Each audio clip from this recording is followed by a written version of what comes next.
उन्होंने आंदोलन शुरू किया। 3 प्रमुख बातें थी कि टर्की में टर्की की भाषा में ही शिक्षा दी जाएगी। उन्होंने सब लोगों को बुलाया कि अंग्रेजी में बस शिक्षा नहीं होगी और किसी भाषा में भी नहीं होगी, टर्की की भाषा में होगी और 1 साल का समय नहीं मिलेगा, कल से ही करना पड़ेगा और जो नहीं करे अपने घर बैठ जाए। एक दूसरा, मुस्लिम कंट्रियों में सबसे पहला कंट्री वो था जिसने बुर्के पर प्रतिबंध लगा दिया कि टर्की में किसी प्रकार का बुर्का नहीं होगा। और तीसरा, उन्होंने कहा कि खुदा सब भाषाओं को समझता है, उसके लिए सब भाषाएं बराबर है। तो हमारे यहां नमाज जो पढ़ी जाएगी वो टर्की भाषा में होगी और खुदा अगर टर्की की भाषा को नहीं समझता है तो नमाज नहीं पढ़ी जाएगी। और उन्होंने तीनों बातें वहां लागू कर दी और उसके खिलाफ हिंदुस्तान में आंदोलन हुआ। उसका नाम था खिलाफत आंदोलन। वो खलीफा के खिलाफ हुआ, तो वो खलीफा था वहां, उसके खिलाफ आंदोलन हुआ। तो वो आंदोलन हुआ तो मेरे समझ में नहीं आई कि जैसे अगर ढोलक बजाते हैं ना साहब, ये ढोलक तो बजाए दिल्ली में और उसकी आवाज आए मुंबई में। लड़ाई हो रही थी टर्की में और आंदोलन चला रहे थे भारत में और कांग्रेस पार्टी उस आंदोलन का समर्थन कर रही थी। ये सबसे बड़ी द्विराष्ट्रवाद की नींव यहां पर रखी गई, ये कांग्रेस में हुआ। उसके बाद में 37 में कांग्रेस का अधिवेशन हुआ और 37 के कांग्रेस अधिवेशन में इस गीत को छोटा करने की बात तय कर ली गई और वहीं से भारत के विभाजन की भी नींव रख दी गई। जब इसको छोटा किया गया तो उसमें तर्क ही दिए गए कि इसमें मूर्ति पूजा है, इसमें दुर्गा का नाम है, इसमें कमला का नाम है, इसका धर्म का नाम है, इसमें विद्या का नाम है और इसके कारण से इसको काट दिया जाए और उसके 2 छंद सुजलाम सुफलाम मलिज शीतलाम वो रखा गया और 3, 4, 5, 6 इसको काट दिया गया।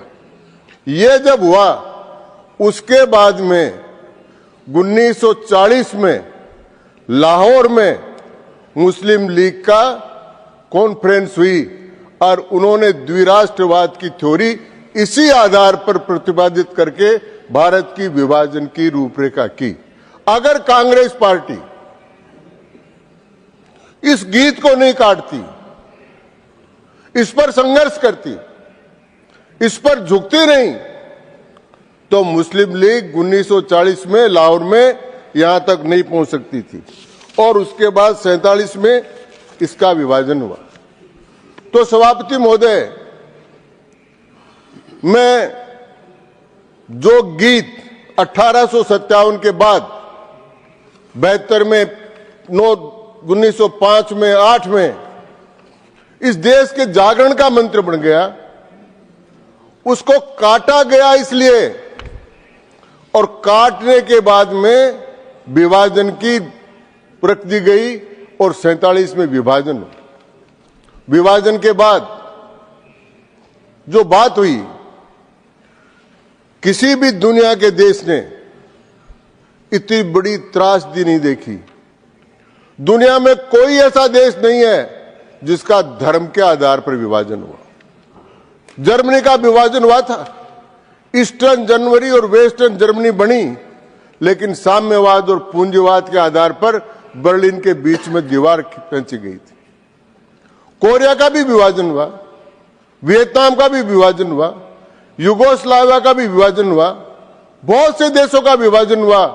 एकमात्र देश दुर्भाग्य से भारत था जिसमें का धर्म के आधार पर विभाजन, और उस विभाजन की विभीषिका इतनी बड़ी विभीषिका थी, लाखों लोग तो मारे गए, बहुत 1 करोड़ से ज्यादा लोग घरों से बाहर निकाल दिए गए, इतना बलात्कार हुआ, गाड़ियां भर भर कर आती रही।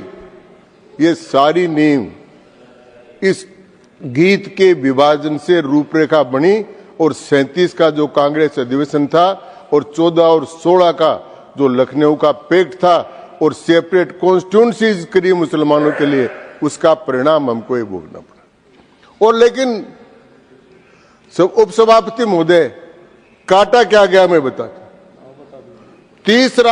तीसरा जो अंतरा है उसमें काटा गया सत कोठी, पूरे आपके हजारों गले हैं और हजारों हाथ। इस पेरे को, इस अंतरा को, इस टंजा को काट दिया गया। क्यों काटा गया? इसमें कौन सी मूर्ति पूजा आ गई? और ये काटा इसलिए गया, और इसके काटने से ये जो आ रहा था कि हम बहुत ताकतवर है, हमारी शक्ति है, हमारे हजारों हाथ है, वो ताकत क्षीण हो गई। और युवा जिस ताकत को लेकर चलते थे कि हम भारत के लिए हजारों गले हैं, हजारों कंठ हैं, हजारों हाथ हैं, उन युवकों में वो सूर्य खत्म हो। करोड़ों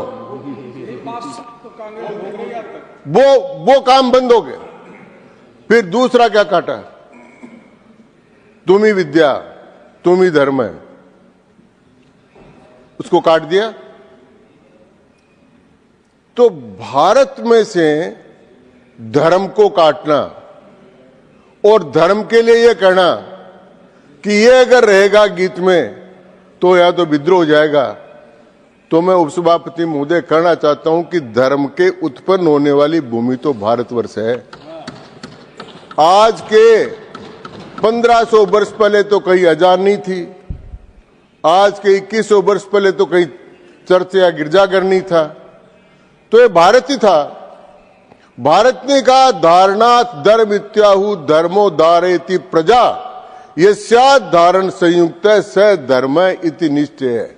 वो धर्म है, वो धर्म इस भारतवर्ष में था। और वो धर्म कहता कि मां की रक्षा करो, मां की पूजा करो। उस धर्म को आपने काट दिया उसमें से। फिर उसमें काटा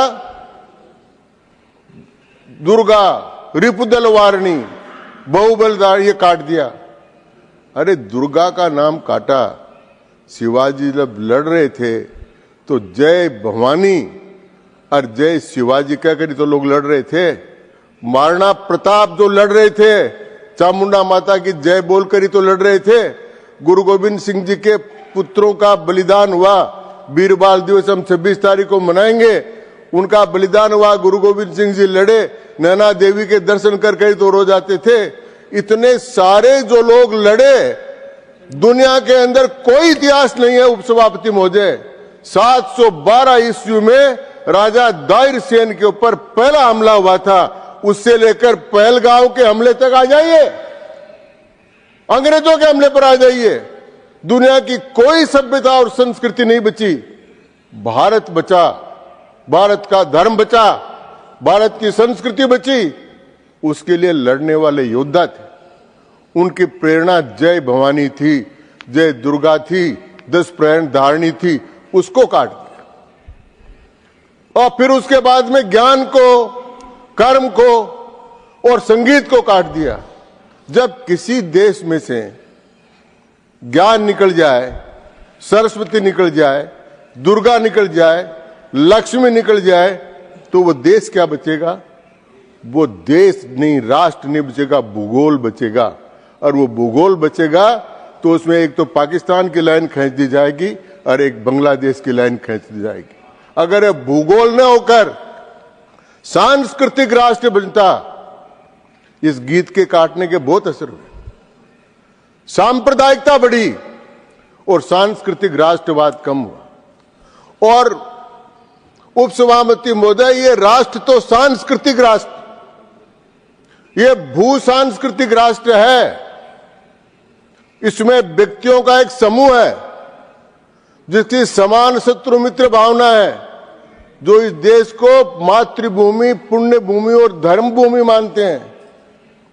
उनके लिए साफ साफ का हिमालय समारंभ यावत इंदु सरोवरम तंग देव निर्मितम देशम हिंदुस्तानम समाचरे।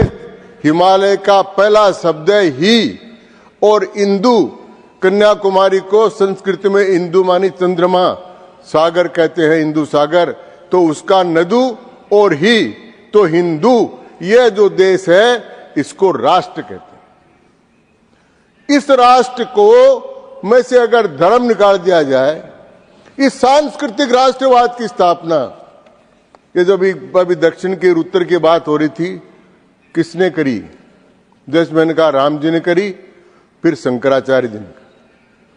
केरल के कालड़ी गांव में थे, अभी प्रधानमंत्री जी ने केदारनाथ में उनके मूर्ति का अनावरण किया है, शंकराचार्य जी।